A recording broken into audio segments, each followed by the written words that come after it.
परमाराध्य श्री श्रीमन महाप्रभु एवं श्री श्री राधा माधवेर श्री चरणारविंदे अनंत कोटि प्रणाम प्रणिपात समर्पण पूर्वक सपार्षद सपरिकर बिंदसह श्री श्रीमन महाप्रभु श्री चरणारविंदे कोटि कोटि नमन कोटि कोटि प्रणाम। একটি ভাব শ্রী ঠাকুর মহাশয়ের প্রার্থনায় এটি মনোহর ভজন দীপিকা গ্রন্থের সংখ্যাক্রমে 30 সংখ্যক এই পদাবলী, এই প্রার্থনার ক্রম হলো 30। এখানে আচার্য শ্রী রাধা মাধবের নিত্য সেবা কামনা করত। হরি হরি আর কি এমন দশা হব, হে হরি, হে দীনবন্ধু, হে পতিত পাবন, হে দয়া সিন্ধু, হে করুণার সাগর, হে অধম তারণ। প্রভু, আমার এমন দশা কি হবে, আর কি এমন দশা হবে? এই যে দশা, কেমন দশা উনি কামনা করছেন রাধা মাধবের চরণে। দেবৃত নিকুঞ্জে এই বৃন্দাবনের পরিবেশে রাধা মাধবের সেবা কিভাবে আমাদের পেতে হয়, আর এই সেবা পেতে হলে সেবাটি কেমন করে চাইব আমরা, সেবা চাওয়ার একটি পরিপাটি। ছাড়িয়া পুরুষ দেহ কবে বা প্রকৃতি হব, দুহু অঙ্গে চন্দন পরাব।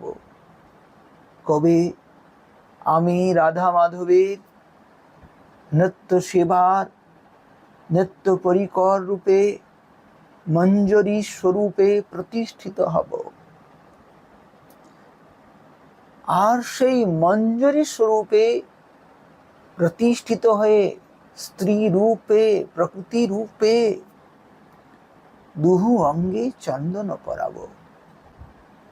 রাধা মাধবের অতি পাবন সান্নিধ্যতাকে লাভ করে রাধা মাধবের শ্রী অঙ্গে আমি চন্দন লেপন করাবো, চন্দন লেপন করব। আহা, কবে বা আমার সেই দিন হবে যেদিন আমি মঞ্জরি স্বরূপে প্রতিষ্ঠিতা হয়ে সুন্দর মঞ্জরি স্বরূপে রাধা মাধবের প্রিয় পরিচারিকা স্বরূপে সেই পরিবেশে থেকে রাধারানীর সুন্দর কেশ রাশিকে বিন্যাস করে সুন্দর তাতে চূড়া বানাবো, মানে বেনি বানাবো বা কবরী বানিয়ে নবগুঞ্জা হারে বেড়া, নবীন গুঞ্জার মালা দিয়ে এই বেনিকে আরো সুসজ্জিত করব। এবার নানা ফুলে গাঁথি দিব হার, বিবিধ প্রকারের ফুল দ্বারা হার মানে মালা গেথে তার মধ্যে দেব। রাধা মাধবের শ্রী অঙ্গে আমি পরাবো বিবিধ ফুলের মালা, মানে 6 ঋতুর পুষ্প তাও বলতে পারি, বা অনেক প্রকারীয় পুষ্প যদি বলি তাহলে অনেক প্রকারীয় পুষ্পের দ্বারা বনমালা বা বৈজয়ন্তী মালা। বিশাল গলদেশ থেকে নিয়ে চরণ পর্যন্ত এই সুন্দর বিবিধ ফুলের পুষ্পের মালা গুন্থন করে আর রাধা মাধবকে পরাবো। নানা ফুলে মালা গাঁথি, নানা ফুলে গাঁথি দিব হার, হার পরাবো। এই পুষ্পগুলোও তো সাধারণ পুষ্প নয়। আহা, বৃন্দাবনে দিব্য পরিবেশ নেত্রগোচর হবে। এই দিব্য পরিবেশে দিব্য সেবার নিত্য স্থান এই বৃন্দাবন। এই বৃন্দাবনের প্রত্যেকটি পুষ্প যেন কোটি কোটি পারিজাত পুষ্পকে লজ্জিত করছে। প্রত্যেকটি ফুলের সৌরভ এত অদ্ভুত, এত দিব্য। সেই অনেক প্রকারীয় পুষ্পের দ্বারা মালা গেঁথে রাধা মাধবকে পরিয়ে আমি রাধা মাধবের দিব্য মাধুর্য সুধাকে আস্বাদন করব। সেই পুষ্পের দিব্য সৌরভে ভ্রমরেরা গুনগুন গুনগুন স্বরে গান করত, মকরন্দ পানে মত্ত হয়ে সেই মালার মধ্যে সুন্দর গুঞ্জার করতে করতে রাধা মাধবের মনকে আরো লোভী করবে।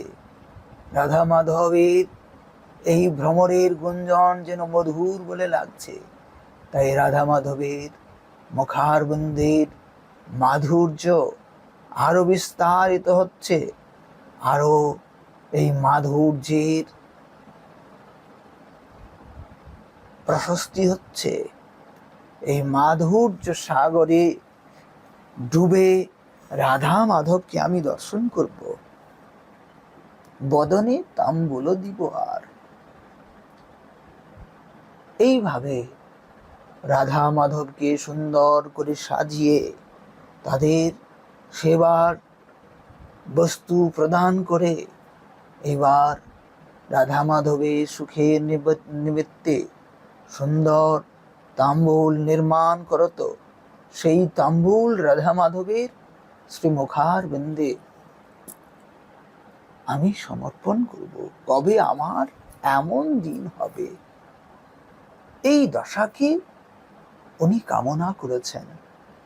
দুহুরূপ মনোহারী দেখিব নয়ন ভরি, রাধা মাধবের অতি অদ্ভুত যে রূপ, সেই মনোহর রূপ দর্শন করত।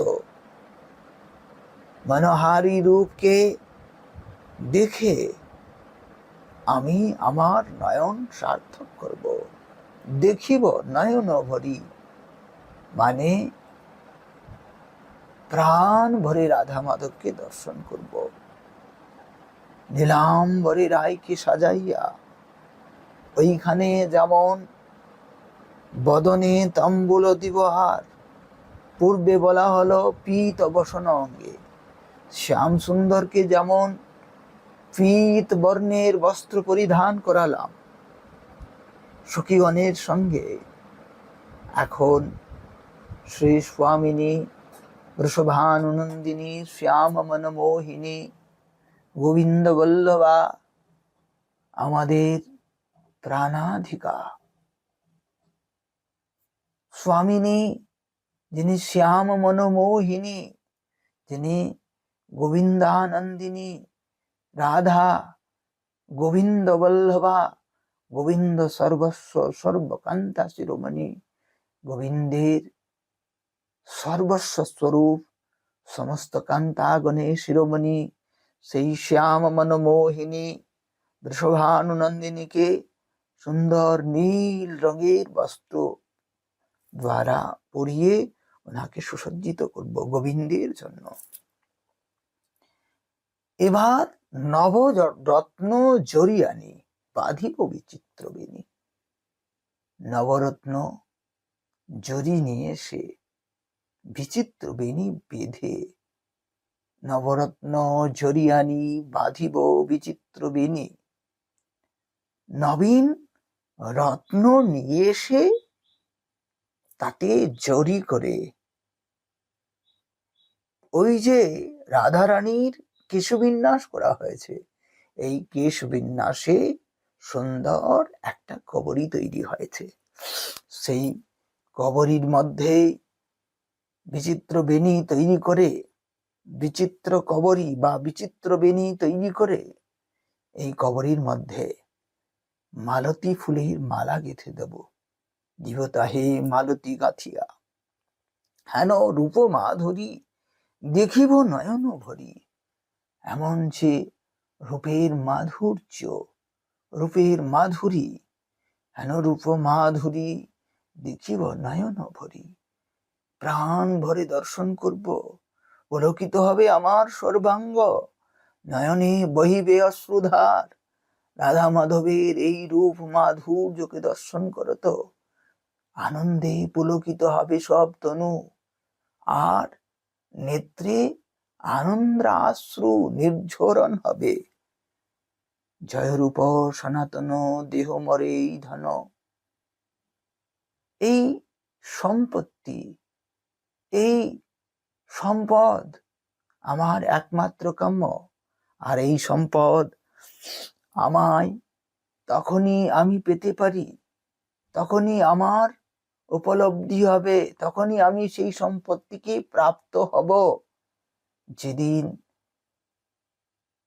আমাদের পরমারাধ্য শ্রী শ্রীমন মহাপ্রভুর অন্তরঙ্গ প্রিয় পার্ষদ রূপ গোস্বামী পাদ এবং সনাতন গোস্বামী পাদের কৃপা হবে। তাদের অনুগত হয়ে রূপমঞ্জরি রূপে যেমন রূপ গোস্বামী পাদ, গুণমঞ্জরি রূপে যেমন সনাতন গোস্বামী পাদ, তাদের কৃপা করুণার দৃষ্টিতে, তাদের করুণায়, তাদের কৃপায় আমি এই সেবা লাভ করব। এইভাবে রাধা মাধবের মাধুর্য সুধাকে দর্শন করব। সেই দিন আমার এই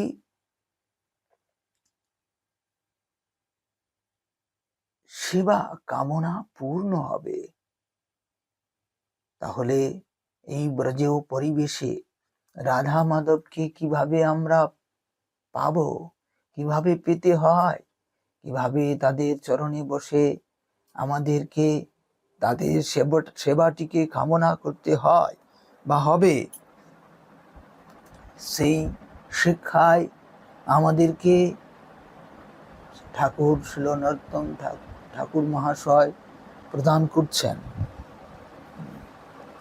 এইভাবে আমাদের চিন্তন, এইভাবে আমাদের ভজন। জয় রাধে, জয় শ্রী কৃষ্ণ।